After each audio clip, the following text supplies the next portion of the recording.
In this video, you will learn how to install Seemless Co-op, how to transfer your existing characters into the mod, and after you have everything set up, I will show you how to connect and play with your friends in the same world. First thing you wanna do is go to Nexus Mods and search for Elden Ring.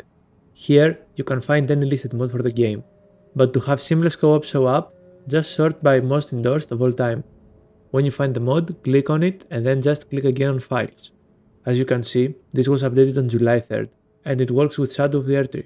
Click on manual download and make sure that you have logged in or that you have created an account to be able to download mods from Nexus Mods. The file is just 1.4 MB, so slow download works fine. After you have the zip file on your PC, find the location it was downloaded and extract the file. To do that, just right click and select Extract All and click Extract. Now you can delete the zip file and keep the extracted one. Take the files from this folder and move them inside the Elden Ring path on Steam. To do that, just select both files, click Ctrl X, or just right click and select Cut. Finding the path for the game is very easy. Select Program Files x86, Steam, Steam Apps, Common, and then Elden Ring and Game. Now paste the files with Ctrl V or right click and select Paste. Every time you wanna play co-op, launch the game always from the .exe file you just pasted in the path. Don't do it from Steam, as it will launch the base game and not Seamless Co-op. Now you need to set a password for your world. Right click on the Elden Ring Seamless Co-op settings file and edit it using a notepad. You will see that it says password somewhere. Put your password right there and also tell your friends to do so, otherwise they won't be able to join later on. Now don't forget to save and close the settings file. Now we need to generate a save file to paste later on our characters. You can either copy and paste your existing files and change the file format, but to make sure everything will work properly with Seamless Co-op, go on and create a character real fast, and when the game loads you in the starting area, just exit to desktop. Now we have our files generated.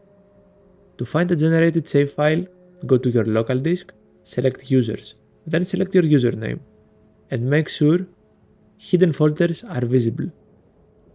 Now select App Data, Roaming, and Elden Ring. Click at the folder with a bunch of numbers. Take the save files that end with .sl2 and paste them somewhere outside this folder.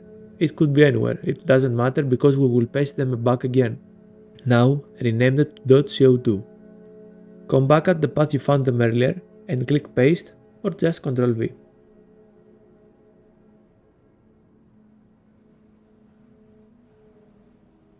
Now your character has been transferred to Seamless Co-op. I know that it took an extra step or two, but now it will work 100%. Now launch Seamless Co-op from the .exe file.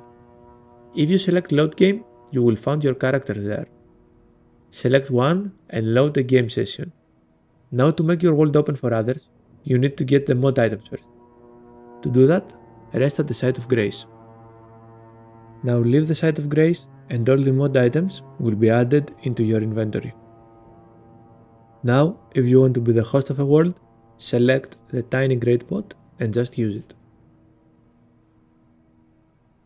After you do that, tell your friends to use an effigy of Malenia to join your world. Just make sure to have the same password in your Seamless Co-op settings file.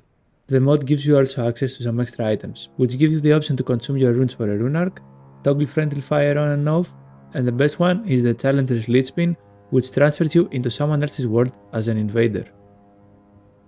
The mods makes enemies tankier, and this multiplier can be customized in the settings file. Also, don't be afraid to die. The game keeps you at the same world, and you will just respawn at the last site of grace visited. Game progression events completed in online play will also progress the game in your own world, and you can play with 5 other players in the open world. Also, in case you were wondering, the mod won't get you banned as it prevents you from connecting at From Software's matchmaking servers. This is why you use different save files. It's always a good idea to keep a backup save file if you experiment a lot with mods, so feel free to do so. So that wraps everything for today's guide. If you followed all of my steps, you should right now be with a friend into the same world. But if you for some reason ran into any issues, just let me know in the comments and I will try to help you out. Also, I just hit 20 subscribers today, and if you want to be the 21st, feel free to be.